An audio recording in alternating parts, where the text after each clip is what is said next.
guys, welcome back to my channel. Thank you guys so much for clicking on today's video. We're super excited to have you guys on the channel. If you're watching today's video and you're not yet subscribed, you might want to consider subscribing to the channel. It's totally free, and also you can give this video a thumbs up, as that helps to grow the channel. You can also share this video with your loved ones, and also leave me a comment in the comment section. Let me know which gown for this particular video is your favorite and why. And if you want to know where these gowns are from, always be checking in the description box. We'll sure share with you guys where you can get these stunning gowns from.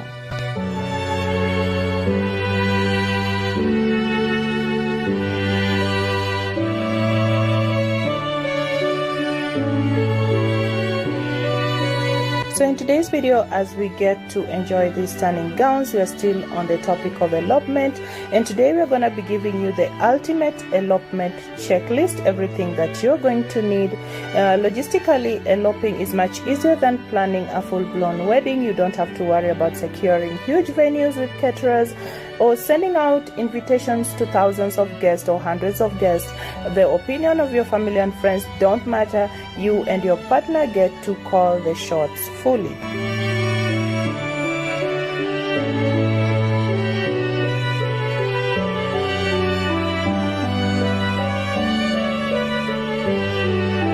So you also have to know that eloping still requires some preparations, especially if you're traveling for it or you're considering it for your legal wedding. There are vendors to book, such as photographers and officiant. You also must think about paperwork and post-elopement tasks, such as sending out wedding announcements and a gift registry.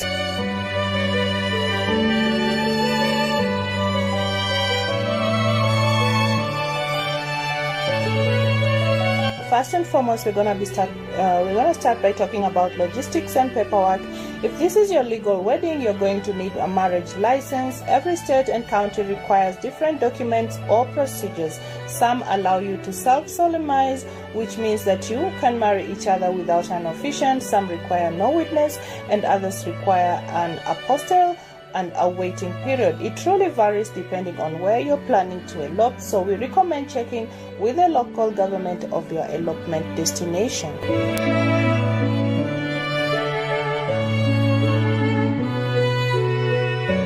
Sometimes you have to know that the requirements for a legal marriage may go against your idea of a dream elopement.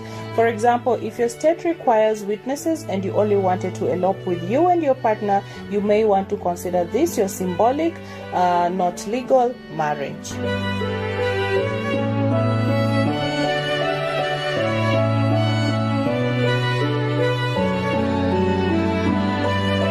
It is also important to note that if obtaining the marriage license becomes difficult due to office hours or availability, you can always be legally married in your home state and have a symbolic ceremony in other destination. And you have to research the requirements in your state and county to get a marriage license. If your state requires an officiant, you have to secure one for your elopement.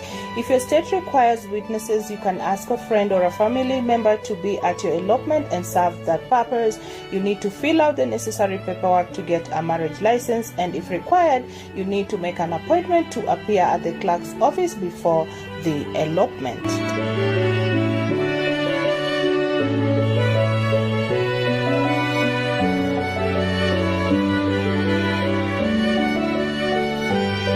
So let's talk about travel and accommodation.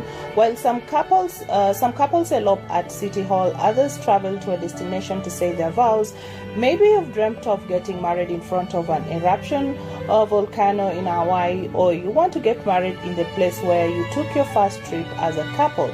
The first thing a couple will want to think about is where they will want to elope. Maybe there is a dream location they have always envisioned, or maybe they just want a beach or a mountain destination. Either way, finalizing your location is definitely the best first step. For many couples, arranging an elopement is just like planning a big trip. You have to make your reservations for your accommodation and any restaurant or activities.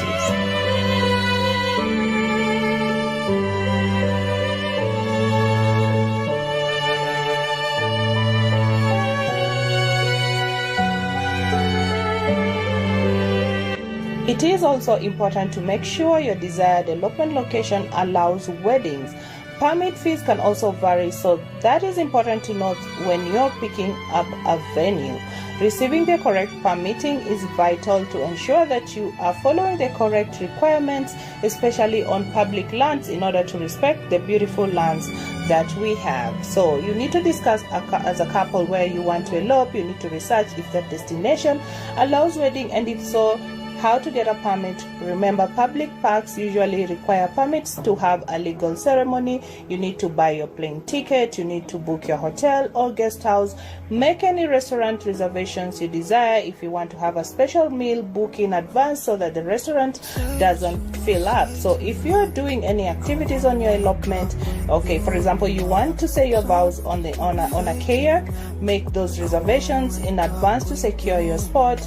Also, if you're turning your elopement into a trip, book any tours, hikes or excursions you want to do.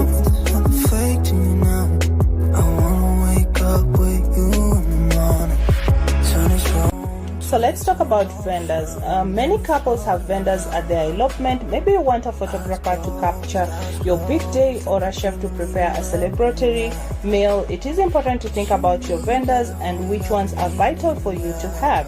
From an efficient photographer, videographer, musician, on-site helper, hair and makeup artist, and florist, there's so many options to choose from. Some couples might want an all-inclusive experience, and some might enjoy only one or two vendors. I wanna wake up with you in the morning. Say what you wanna say to me now. I wanna wake You also have to remember the choice is up to you. At the end of the day, it's all about what the two of you want and envision. There are so many things to consider when you're planning your elopement, but at the end of the day, it should include anything that you think will be important and memorable to the two of you. You also need to secure an officiant. One of the first vendors that is important to decide on is an officiant. Do you want a family member or a close friend, a pastor or a priest, or would you like to hire a vendor that has been in the industry for years? You also need to hire someone to capture your wedding. You also need to find someone to live stream your wedding. If you want live music, you can book a DJ or a musician. You need to recruit someone to do your hair and makeup, and you also need to book a florist. So guys, I just want to thank you so much for watching today's video. I hope that you find this video useful in one way or another. And guys, if you're watching and you're not yet subscribed, it's totally free to subscribe. Give the video a thumbs up, and also you can share this video with your loved ones, and also leave me a comment in the comment section. Let me know which gown for this particular video is your favorite and why. And I hope to see you guys on the next one.